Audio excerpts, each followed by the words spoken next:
कठोपनिषद के भाग 4 में आप सबका स्वागत है। जो ब्रह्मा जी के तप से जल आदि भूतों से पहले उत्पन्न हुए हिरण्यगर्भ को तथा बुद्धि रूपी गुहा में प्रवेश करके जो भूतों में स्थित उसको देखता है, वही उस ब्रह्म को देखता है। निश्चय ही यही वह ब्रह्म है।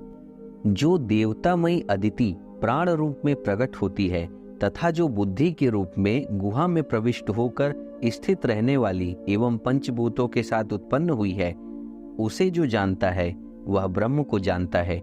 निश्चित रूप से यही वह आत्म तत्व है।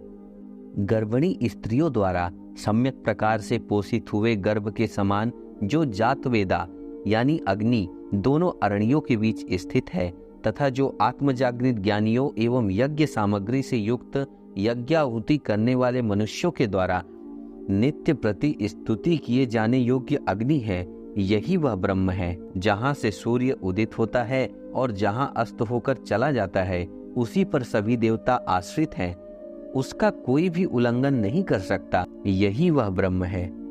जो तत्व इस देह आदि में है वही देह से परे भी है, और जो अन्यत्र है वही इसमें है। जो मनुष्य इस तत्व में नानात्व देखता है वह एक मृत्यु से दूसरी मृत्यु को अर्थात जन्म मरण को प्राप्त होता है।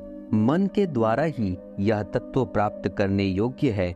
इसमें अनेकत्व कुछ भी नहीं है। जो पुरुष इसमें नानात्व देखता है वह मृत्यु से मृत्यु को जाता है। जो अंगुष्ठ परिमाण मनुष्य शरीर के मध्य में स्थित है, जो भूत व भविष्य का नियंता है, उसको जानने के बाद साधक ज्ञान के कारण किसी से भी भय नहीं करता। निश्चय ही यही वह ब्रह्म तत्व है। वह हृदय में अंगुष्ठ परिमाण वाला धुएं से रहित अर्थात निर्मल ज्योति स्वरूप तथा भूत व भविष्य का स्वामी है। यह आत्मा आज भी सभी प्राणियों में विद्यमान है और निश्चित रूप से कल भी सभी में रहेगा। निश्चय ही यही वह ब्रह्म है। जिस प्रकार पर्वतों के दुर्गम शिखर पर बरसा हुआ जल नीचे बह जाता है, उसी प्रकार वस्तुओं को पृथक पृथक देखने वाला जीव सदा उन्हीं को प्राप्त होता है। हे गौतम, जिस प्रकार शुद्ध जल में डाला हुआ शुद्ध जल वैसा ही हो जाता है, उसी प्रकार ज्ञानी मुनि की आत्मा परमात्मा स्वरूप हो जाती है। उस नित्य विज्ञान स्वरूप अजन्मा आत्मा का नगर 11 द्वारों वाला है। उसका ध्यान करने पर मनुष्य शोक नहीं करता। वह अविद्याजन्य बंधन से मुक्त होकर जन्म मृत्यु से मुक्त हो जाता है। यही वह ब्रह्म है। वह आदित्य रूप से विशुद्ध परम धाम में रहता है, वायु रूप से अंतरिक्ष में रहता है, अग्नि रूप से पृथ्वी पर रहता है। वह अतिथि रूप में घर में आता जाता है। इसी प्रकार वह मनुष्यों में गमन करने वाला, देवताओं में रहने वाला, यज्ञ में रहने वाला और आकाश में रहने वाला है। वह जल, पृथ्वी, यज्ञ, पर्वत से उत्पन्न होने वाला है। वह सत्व स्वरूप और महान है। यही वह ब्रह्म है। जो प्राण को ऊपर की ओर ले जाता है और अपान को नीचे की ओर ले जाता है। हृदय के मध्य में रहने वाले उस श्रेष्ठ आत्म तत्व की सभी देवता उपासना करते हैं। इस शरीर में स्थित देही एक शरीर छोड़कर दूसरे शरीर में जाने वाला है। उसके इस देह को छोड़ देने पर इस शरीर में क्या शेष रह जाता है? यही वह ब्रह्म है। कोई भी मनुष्य न तो प्राण से जीवित रहता है और न अपान से ही, अपितु जिसमें ये दोनों आश्रित हैं, ऐसे किसी अन्य से ही वे जीवित रहते हैं।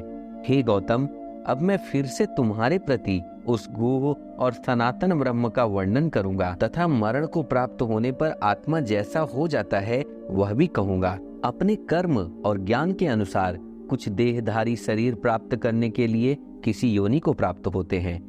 कितने ही स्थावर भाव अर्थात वनस्पति आदि को प्राप्त होते हैं। यह जो पुरुष हमारे सो जाने पर भी भिन्न भिन्न इच्छित वस्तुओं की स्वप्न में रचना करता हुआ जागता रहता है, वही शुद्ध है, वही ब्रह्म है और वही अमृत कहा जाता है। उसमें संपूर्ण लोक आश्रित हैं, कोई भी उसका उल्लंघन नहीं कर सकता।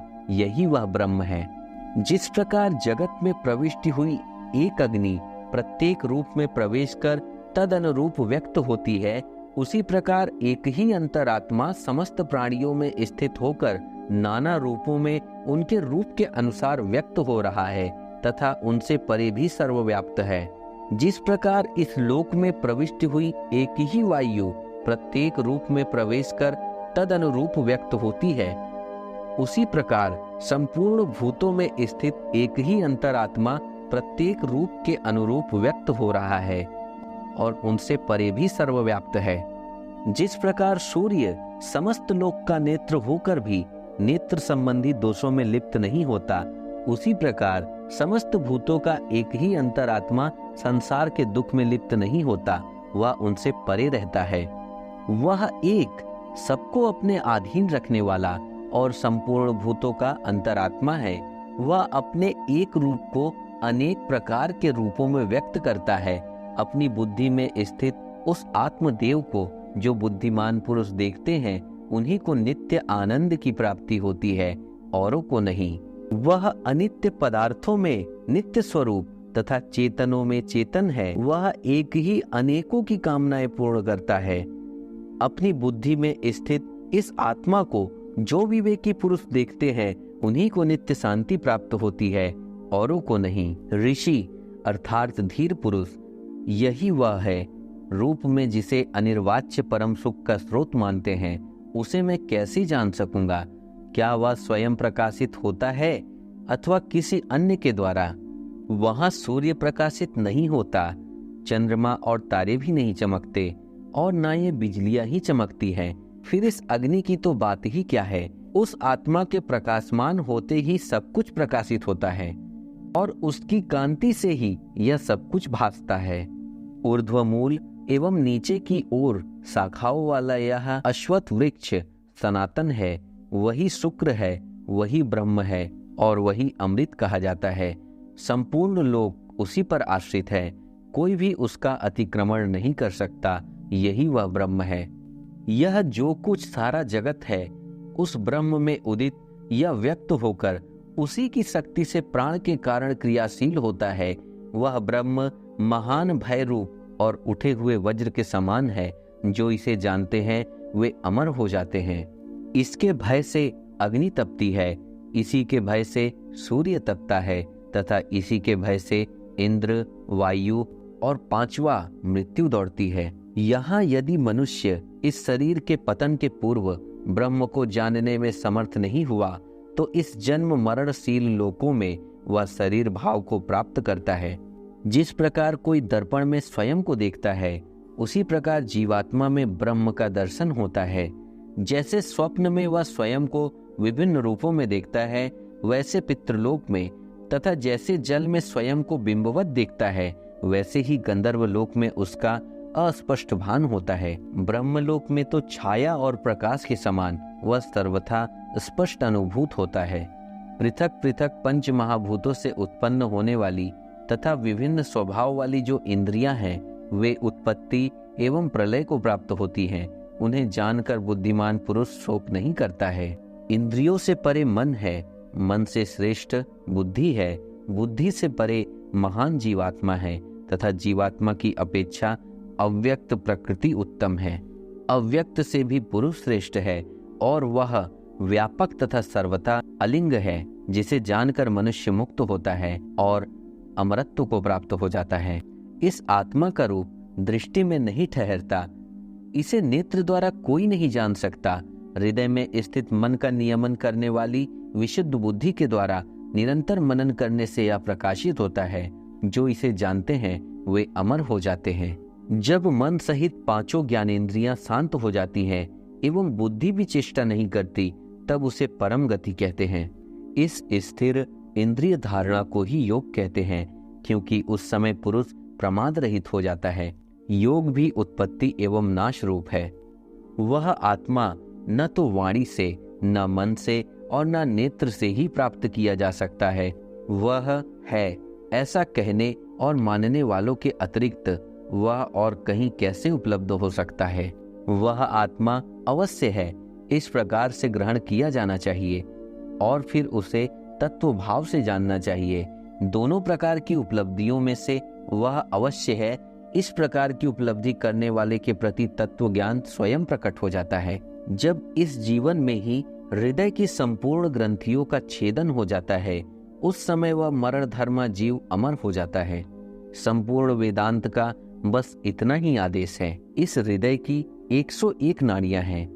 उनमें से एक मूर्धा का भेदन करके बाहर को निकली हुई है।